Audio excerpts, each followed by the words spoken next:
16 दिन से ईरान में कोहराम मचा हुआ है। तेहरान समेत देश के तमाम शहरों में हजारों लोग सड़कों पर उतरे हुए हैं और इस सब के बीच अमेरिका लगातार धमकियां दे रहा है। धमकियों के बीच खामेनेई हुकूमत और उसके साथ खड़े देशों पर अमेरिका की तरफ से दबाव भी बढ़ाया जा रहा है और उसी के तहत अमेरिका के राष्ट्रपति डोनाल्ड ट्रंप ने बड़ा फैसला किया। ईरान पर हमले की अटकलों के बीच डोनाल्ड ट्रंप ने टैरिफ स्ट्राइक कर दी है। ये बड़ी खबर मैं आपको बता रही हूं। ईरान में जारी प्रदर्शन के बीच डोनाल्ड ट्रंप का बड़ा फैसला। ईरान से कारोबार करने वाले देशों पर 25% टैरिफ ट्रंप की तरफ से लगा दिया गया है। अमेरिका ने ईरान के साथ कारोबार करने वाले देशों पर 25% टैरिफ लगाने का फैसला। ट्रंप ने तत्काल प्रभाव से 25% टैरिफ लगाने का यह फैसला लागू कर दिया है। तो ये इस वक्त की बड़ी खबर है। ईरान से कारोबार, इसी को लेकर ट्रंप की ये टैरिफ स्ट्राइक। सीधा हमला अभी अमेरिका की तरफ से ईरान पर नहीं हुआ है, हालांकि इसको लेकर भी आशंका जताई जा रही है, लेकिन इससे पहले कि अमेरिका सीधी स्ट्राइक ईरान पर करे, अमेरिका ने ईरान के साथ कारोबार करने वाले देशों पर टैरिफ स्ट्राइक जरूर कर दी है। 25% टैरिफ अमेरिका की तरफ से लगा दिया गया है उन देशों पर जो ईरान के साथ कारोबार कर रहे हैं। ट्रंप ने तत्काल प्रभाव से 25% टैरिफ का ऐलान कर दिया है।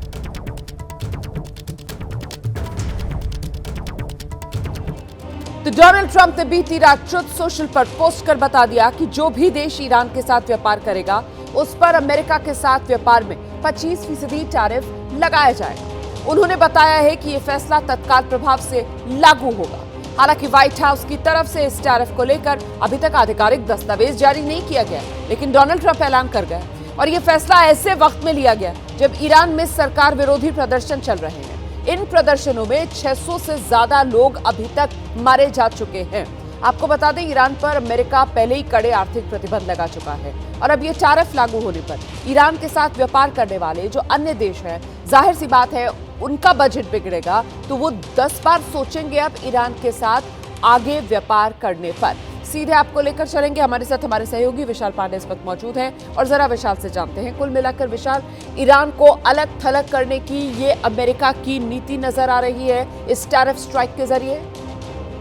आप बिल्कुल देखिए, क्योंकि अमेरिका पहले से ही ईरान पर कई कड़े प्रतिबंध लगा चुका है और डोनाल्ड ट्रंप बार बार ये कह रहे थे कि ईरान में अगर प्रदर्शनकारियों पर हमले होते हैं, प्रदर्शनकारियों को मारा जाता है तो अमेरिका चुप नहीं बैठेगा और अमेरिका एक्शन लेगा। हालांकि डोनाल्ड ट्रंप ने अभी ईरान के साथ व्यापार करने वाले देशों पर 25% टैरिफ लगाने का तत्काल प्रभाव से ऐलान किया है। तो इसका असर बिल्कुल यही है कि ईरान को अलग थलग करने की कोशिश डोनाल्ड ट्रंप की तरफ से यहाँ पर की जा रही है। हालांकि यह भी देखना होगा कि जो देश ईरान के साथ व्यापार कर रहे हैं, चीन का सबसे बड़ा व्यापार है, भारत भी है, उसमें संयुक्त अरब अमीरात ईरान के साथ व्यापार करता है। तो ऐसी स्थिति में इन देशों का क्या रुख रहता है, क्या प्रतिक्रिया इस पर आती है, लेकिन अमेरिका की तरफ से देखा जाए जिस तरह से लगातार डोनाल्ड ट्रंप काफी मुखर होकर ईरान पर बोल रहे हैं कि हम कोई भी एक्शन ले सकते हैं और अमेरिकी मीडिया के मुताबिक कुछ दिनों पहले डोनाल्ड ट्रंप को तमाम विकल्पों के बारे में भी, जो मिलिट्री ऑप्शन हो सकते हैं उसके बारे में भी उनको ब्रीफ किया गया था। तो ईरान में प्रदर्शन के बीच में अमेरिका आगे और क्या कदम उठा सकता है ये देखना होगा, लेकिन फिलहाल एक ये अर्थव्यवस्था के दृष्टिकोण से एक कड़ा कदम अमेरिका की तरफ से उठाया गया है। आप रहिए मेरे साथ विशाल, मैं लौटूंगी आपके पास। तो बड़ा कदम तो वाकई में डोनाल्ड ट्रंप की तरफ से उठा दिया गया है। अब इस बीच मैं आपको बताती हूँ कि भारत और ईरान के बीच जो कारोबार है उसके आंकड़े क्या है। निर्यात, आयात, सबका आंकड़ा मैं आपको दिखाऊंगी। पहले ये निर्यात का आंकड़ा देखिए आप, 10,497 करोड़ का निर्यात जो भारत और ईरान के बीच होता है, और अगर आयात की बात की जाए तो 3,747 करोड़ का आयात भारत और ईरान के बीच। तो कुल कारोबार 14,244 करोड़ का भारत और ईरान के बीच। ये 2024-25 के आंकड़े हैं जो मैं आपको दे रही हूँ। और ऐसे में अब जब डोनाल्ड ट्रंप एक तरीके से ये ब्लैंकेट बैन वाली बात कर रहे हैं और वो देशों के लिए कह रहे हैं विशाल कि जो ईरान के साथ कारोबार करेंगे 25% टैक्स लगाया जाएगा, तो फिर इस लिहाज से भारत के मैंने ये आंकड़े बताए हैं तो क्या भारत भी इस घेरे में आएगा? देखिए बिल्कुल, क्योंकि यहाँ पर भारत भी ईरान के साथ व्यापार करता है, और जो आपने आंकड़े बताए निर्यात और आयात के, वो ये दिखाता है कि भारत का एक अच्छा खासा व्यापार ईरान के साथ में है। डोनाल्ड ट्रंप ने ये जरूर लिखा हुआ है कि तत्काल प्रभाव से 25% टैरिफ लगाया जाएगा जो देश ईरान के साथ व्यापार करते हैं। हालांकि ये अतिरिक्त टैक्स होगा, ये देशों के साथ में ये थोड़ा समझने वाली बात हुई। क्योंकि अगर हम भारत की बात करें तो भारत पर पहले से 50% टैरिफ अमेरिका की तरफ से लगाया गया है। तो ऐसी स्थिति में अगर और 25% का टैरिफ अमेरिका की तरफ से लगाया जाता है, उसमें कहीं भारत का नाम नहीं लिखा है। डोनाल्ड ट्रंप ने ये जरूर लिखा है कि जो भी देश ईरान के साथ व्यापार करते हैं उनके ऊपर 25% का टैक्स लगाया जाएगा। तो ये अपने आप में एक बड़ा टैरिफ अमाउंट हो सकता है, लेकिन अमेरिका यहाँ पर जिस तरह से कदम उठा रहा है ईरान को लेकर, वो वाकई वहां पर ईरान में ग्राउंड पर क्या कुछ चीजें होंगी, क्योंकि ईरान को बिल्कुल अलग थलग करने की कोशिश की जा रही है। जो प्रदर्शनकारी हैं उनके सपोर्ट में अमेरिका पूरी तरह से खड़ा हो रहा है, और बड़ी संख्या में लोग ईरान में सड़कों पर उतरे हुए हैं। तो कहीं ना कहीं आर्थिक दृष्टिकोण से अमेरिका ईरान पर ये प्रहार करता हुआ नजर आ रहा है। बहुत शुक्रिया विशाल आपका इस तमाम जानकारी के लिए। देखिए, ईरान में प्रदर्शनकारियों की मौत हो रही है और इसको लेकर बड़ा दावा सामने आ रहा है कि ईरान में 6000 से ज्यादा प्रदर्शनकारियों की अब तक मौत हो चुकी है। दरअसल नॉर्वे की ईरान ह्यूमन राइट्स की तरफ से यह बड़ा दावा किया गया है। 6000 से ज्यादा प्रदर्शनकारियों की मौत का दावा। ये नॉर्वे का संगठन है जिसकी तरफ से दावा किया गया, ईरान ह्यूमन राइट्स। उसी ने दावा किया कि ईरान में अब तक 6000 से ज्यादा प्रदर्शनकारियों की मौत हो गई है। और इस आंकड़े के साथ नॉर्वे के संगठन की तरफ से किए गए इस दावे के साथ आप ये समझ सकते हैं कि हालात कितने भयावह, कितने बदतर ईरान में बनते जा रहे हैं। सीधे आपको लेकर चलेंगे, हमारे साथ हमारे सहयोगी नीरज राजपूत इस वक्त मौजूद है और जरा नीरज से जानते हैं। नीरज, अपने आप में ये दावा बड़ा हो जाता है जो नॉर्वे के संगठन की तरफ से किया जा रहा है कि 6000 प्रदर्शनकारियों की अब तक ईरान में मौत हो चुकी है, और ऐसे में एक बार फिर वो चेतावनी डोनाल्ड ट्रंप की इस मद्देनजर देखना महत्वपूर्ण हो जाता है कि अगर बेगुनाह मारे जाएंगे तो फिर अमेरिका चुप नहीं बैठेगा। नीरज। बिल्कुल, आपने बिल्कुल ठीक कहा, क्योंकि जो ईरान की तरफ से जो भी इंफॉर्मेशन आ रही है वो बहुत छन छन कर आ रही है। इंटरनेट वहाँ पर बंद है। ऐसे में ही अगर ये दावा किया जाता है, और बाकी में बड़ी संख्या में मारे गए हैं, वहाँ पर लोग मारे गए हैं प्रदर्शनकारी, और इसी वजह से ईरान ने कल क्या किया, उसने जितने भी पश्चिमी देश हैं, यूरोप के खासतौर से, उन सभी के एम्बेसडर्स को बुलाया अपने यहाँ पर, उनके विदेश मंत्रालय ने, और उन्होंने बताया कि आखिरकार क्यों इन प्रदर्शनकारियों के खिलाफ जो है कड़ी कार्रवाई ईरान कर रहा है। उन्होंने दिखाया वीडियोज़, प्रूफ दिखाए कि किस तरह से जो प्रदर्शनकारी हैं वो फायरिंग कर रहे हैं, पुलिस के ऊपर, सुरक्षा बलों के ऊपर कर रहे हैं। इसीलिए अपनी प्रोटेक्शन के लिए, अपना रक्षा के लिए, आत्मरक्षा के लिए जो सुरक्षा बल हैं वो फायरिंग कर रहे हैं। इसके साथ साथ तेहरान में जो है वो खामनेई के समर्थन में भी विरोध में प्रदर्शन शुरू हो गए हैं। यानी कि एक तरफ देख रहे हैं विरोध है और दूसरी तरफ देख रहे हैं हम समर्थन कर रहे हैं। ऐसे में जो ईरान की स्थिति जो है, और करीब करीब 100-150 जो शहर हैं इस वक्त वहाँ पर हिंसा हो रही है, प्रदर्शन वहाँ पर हो रहे हैं। सरकार जो है कहीं ना कहीं लगता है कि वो उसको कंट्रोल करने में नाकाम रही है। और ऊपर से जैसे अभी आपने बताया और विशाल पांडे बात कर रहे थे, जो टैरिफ लगाने की बात की जा रही है, क्योंकि ज़्यादा जो प्रदर्शनकारी हैं वो अपनी अर्थव्यवस्था को लेकर ज़्यादा उग्र हैं खामनेई सरकार के खिलाफ। तो ट्रंप सरकार की शासन की कोशिश है कि किसी तरह से आर्थिक शिकंजा जो है ईरान पर कसा जाए ताकि लोग और उग्र हो जाएं। फिर उसके बाद अगर कोई चाहते हैं तो वो मिलिट्री एक्शन, या फिर रेजा पहलवी को जो पूर्व शासक हैं ईरान के, उनको लाकर यहाँ पर बिठाया जाए ताकि डिस्क्रेडिट किया जाए खामनेई शासन को और पेजिशकियान सरकार को कि ये आपका देश संभालने में नाकाम रहे हैं, इसलिए अमेरिका आपकी मदद करने के लिए आया है। तो ये सूरत हाल इस वक्त ईरान की है। पिछले 15-20 दिन हो चुके हैं जो आप रहिए मेरे साथ, मैं लौटूंगी आपके पास नीरज जी। 16वां दिन है आज इस विरोध प्रदर्शन का। ईरान में लगातार हिंसक प्रदर्शन हो रहे हैं, आगजनी हो रही है, हर तरफ खामनेई मुर्दाबाद, यही वो नारे हैं जिनकी गूंज सुनाई पड़ रही है। खामनेई की हुकूमत को उखाड़ फेंकने की कसम खाकर सड़कों पर उतरे प्रदर्शनकारी आर पार के मूड में हैं, और इस प्रदर्शन को कुचलने के लिए खामनेई के खेमे ने पूरा जोर लगा रखा है। खामनेई के खिलाफ हो रहे प्रदर्शनों के बीच अब खामनेई के समर्थन में भी लोग सड़कों पर उतरे हुए हैं। डोनाल्ड ट्रंप ने टैरिफ स्ट्राइक कर दी है, धमकियां दे रहे हैं वो, और खामनेई की ओर से भी ट्रंप को वार्निंग पर वार्निंग दी जा रही है।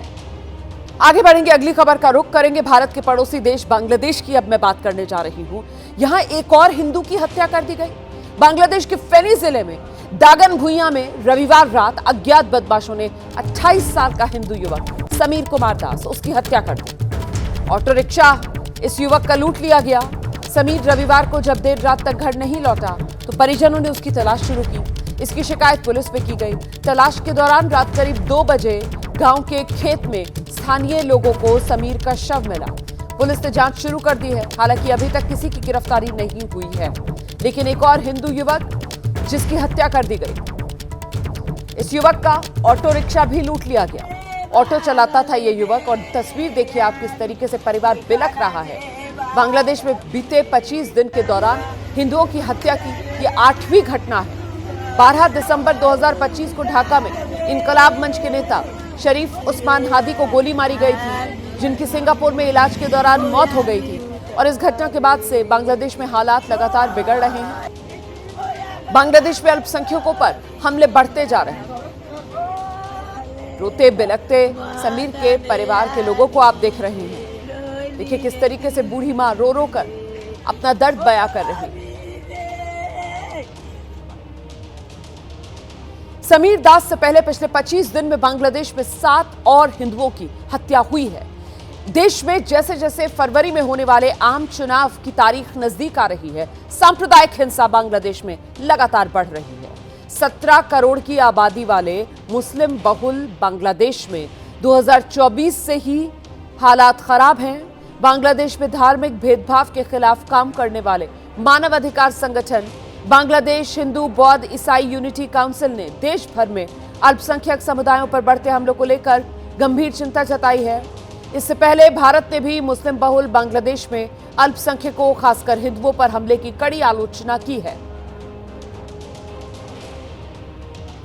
तो देखिए किस तरीके से बांग्लादेश में अल्पसंख्यक हिंदुओं को निशाने पर लेने का यह सिलसिला 18 दिसंबर से शुरू होता है और उसके बाद आए दिन की ये वारदात बन जाती है जब बांग्लादेश में अल्पसंख्यक हिंदुओं को निशाना बनाया जा रहा है। बांग्लादेश की एक जेल में बंद हिंदू गायक और शेख हसीना की पार्टी के एक नेता प्रलय चाकी की इलाज के अभाव में मौत हो गई है। ये भी बड़ी खबर बांग्लादेश से आई है। उन्हें राजशाही मेडिकल कॉलेज अस्पताल में भर्ती कराया गया था। उनके परिवार ने लापरवाही और समय पर मेडिकल इलाज न देने का आरोप लगाया है। प्रलय चाकी को 16 दिसंबर 2025 को छात्र आंदोलन के दौरान हुए हमले के आरोप में गिरफ्तार किया गया था। सीधे आपको लेकर चलेंगे, हमारे साथ हमारे सहयोगी नीरज राजपूत इस वक्त मौजूद हैं। नीरज, बांग्लादेश में जो अल्पसंख्यक हिंदू हैं उनकी सुरक्षा लगातार सवालों के घेरे में, ये सिलसिला थमने का नाम नहीं ले रहा है। क्या लग रहा है आने वाले समय में, फरवरी का महीना, बांग्लादेश में आम चुनाव होने हैं, तब तक इसी तरीके से माहौल बिगाड़ा जाएगा? हिंदू और मुसलमान की इस राजनीतिक लड़ाई के बीच बांग्लादेश में जो हिंदू हैं उन्हीं को बलि का बकरा बनाया जाने का सिलसिला जारी रहेगा अभी? बिल्कुल रोमाना, बिल्कुल ठीक कहा आपने। हिंदुओं के लिए खासतौर से जो बांग्लादेश में जो तख्ता पलट हुआ शेख हसीना का, क्योंकि बड़ी संख्या में जो हिंदू समुदाय है वो शेख हसीना को ही अपना सपोर्ट करता था, क्योंकि उनको प्रोटेक्शन मिलती थी शेख हसीना की सरकार में। लेकिन अब क्योंकि शेख हसीना की अवामी लीग को पहले ही बाहर कर दिया गया है राजनीतिक प्रक्रिया से, उनको बैन कर दिया गया है उनकी पार्टी को, इलेक्शन में वो हिस्सा लेंगे नहीं। अब जो मुख्य पार्टी है BNP है, जो कि खालिदिया जिनकी अभी मौत हुई है और उनके बेटे अभी आए हैं, साथ ही जमाते इस्लामी बांग्लादेश जो कि कट्टरपंथी जो संगठन है वो भी इस इलेक्शन में अपना हाथ आजमा रहा है। तो इन दोनों के बीच में कहीं ना कहीं हमें लगता है कि वो पिसकर रहेगा हिंदू समुदाय, क्योंकि अगर BNP को सपोर्ट करते हैं तो जमात उनको टारगेट करेगा, और अगर जमात को सपोर्ट करते हैं तो BNP उनको टारगेट करेगा ही, ये मानकर आप चलिए। तो ऐसे में बहुत, और दूसरी तरफ जो लॉलेसनेस है इस वक्त बांग्लादेश में यूनूस सरकार के अंतर्गत, अंतरिम सरकार के अंतर्गत किसी भी तरह से सुरक्षा प्रदान नहीं की जा रही है। जेल के अंदर तक भी कैदी जो है वो सेफ नहीं है। जैसे कि हमने देखा कि एक वहाँ पर जो कैदी ही है, भले ही वो जेल काट रहा है, लेकिन उसको सुरक्षा, उसको मेडिकल तो आप प्रोवाइड करेंगे ही करेंगे, बेसिक ह्यूमन राइट्स तो आप देंगे ही देंगे, वो सब वहाँ पर हिंदुओं को नहीं मिल रहा है, जिसके चलते ही इस वक्त पूरा चिंता है भारत में खासतौर से और पूरी दुनिया में कि बांग्लादेश के हालात को लेकर। बात महाराष्ट्र की करते हैं। बीएमसी समेत आप जानते हैं 29 महानगर पालिकाओं के लिए मतदान 15 जनवरी को होना है और आज चुनाव प्रचार का आखिरी दिन है। सभी पार्टियां चुनाव प्रचार में अपनी पूरी ताकत झोंकी हुई नजर आ रही हैं। सिर्फ बीएमसी में ही कुल 2869 सीट, जिसके लिए 1700 उम्मीदवार मैदान में। सभी के चुनाव परिणाम 16 जनवरी को घोषित किए जाएंगे।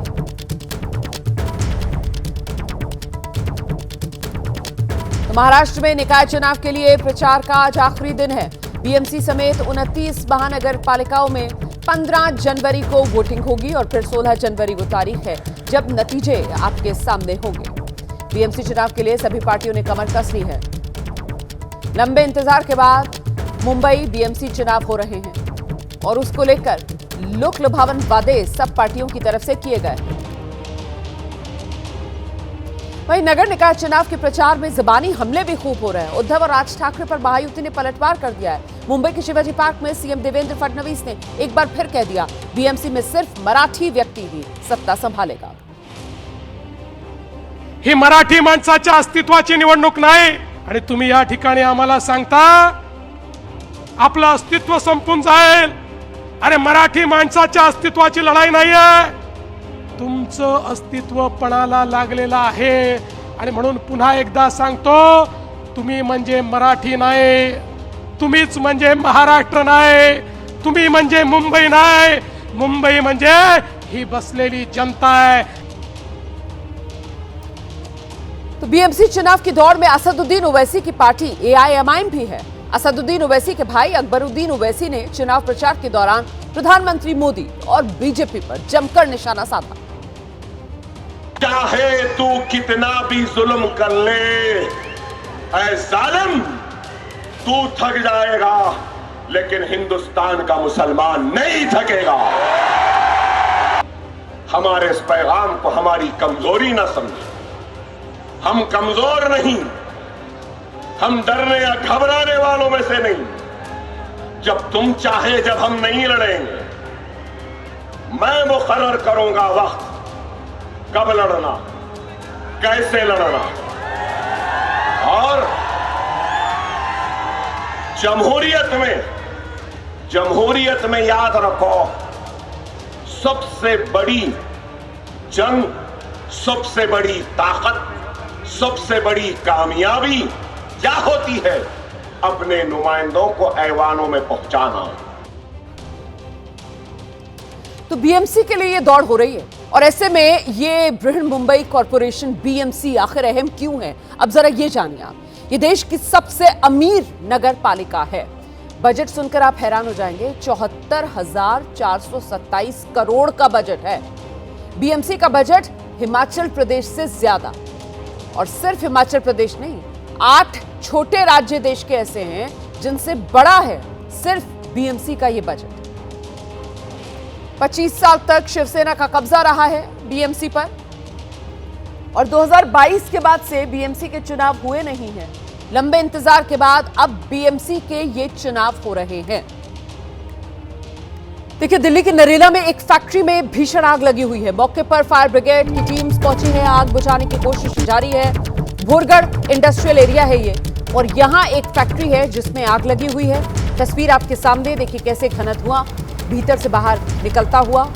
फायर ब्रिगेड की टीम्स मौके पर मौजूद हैं। आग बुझाने की कोशिशें की जा रही हैं।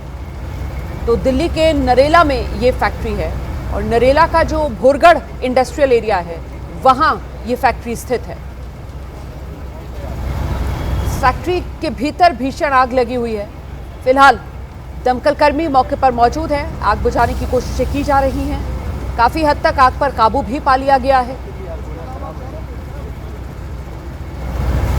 राजधानी दिल्ली में उस वक्त हड़कंप मच गया जब यहां के पश्चिम विहार इलाके में देर रात एक जिम पर अज्ञात बदमाशों ने फायरिंग कर दी। हालांकि गनीमत यह रही कि गोलीबारी में कोई घायल नहीं हुआ है। प्रत्यक्षदर्शियों की माने तो बाइक पर सवार 2 बदमाश जिम के बाहर पहुंचे और फायरिंग करके वहां से फरार हो गए। फायरिंग की सूचना मिलने पर पुलिस मौके पर पहुंची। मामले की जांच की। पुलिस ने मौके से कारतूस के खोखे बरामद किए हैं। साथ ही जो सीसीटीवी फुटेज है उसे पुलिस खंगाल रही है। और इस बीच सोशल मीडिया पर एक पोस्ट भी वायरल है जिसमें लॉरेंस बिश्नोई गैंग ने इस हमले की जिम्मेदारी लेने का दावा किया है। हालांकि पुलिस इस दावे की आधिकारिक रूप से अभी पुष्टि नहीं कर रही है। तो दिल्ली में जिम पर यह फायरिंग। इस समय हम पश्चिम बिहार के इलाके में खड़े हैं, जहां पर एक जिम के बाहर ऐसा ही कारनामा देखने को मिला है। जिम के बाहर एक फायरिंग की गई है। आरके फिटनेस ये जिम है, जो फिलहाल रोहित खत्री नाम के शख्स का बताया जा रहा है, जहां पर रात में 11:30 बजे ये फायरिंग की जाती है। हालांकि कुछ जो गैंगस्टर हैं उनके द्वारा ये फायरिंग की जाती है। ये वो स्पॉट है जब इसकी सूचना पुलिस को दी गई, तो देखिए यहाँ पर लाइव कॉटेज लिखा हुआ है, यानी यहाँ पर खोखे मिले हुए थे जो फिलहाल पुलिस ने मार्क किया है। आप देखिए ये वो प्लेस है जहाँ पर पुलिस ने इन्वेस्टिगेशन में तमाम चीजें मार्क की हैं। सामने जो फिलहाल सीसीटीवी कैमरा लगा हुआ है उसकी जो फुटेज है वो दिल्ली पुलिस अपने साथ लेकर गई है और शूटर्स की पहचान की जा रही है। हालांकि दिल्ली पुलिस अब इस पूरे मामले में सीसीटीवी फुटेज की जांच कर रही है और सबसे बड़ी बात कि शूटर्स की पहचान की जा रही है। हालांकि इससे पहले भी दिल्ली पुलिस ने इसी तरीके के कई जो सिंडिकेट हैं उनको भ्रष्ट किया है और कई शूटर्स को पकड़ा है, लेकिन बावजूद उसके अभी भी ये सिंडिकेट विदेश में बैठे गैंगस्टर चला रहे हैं।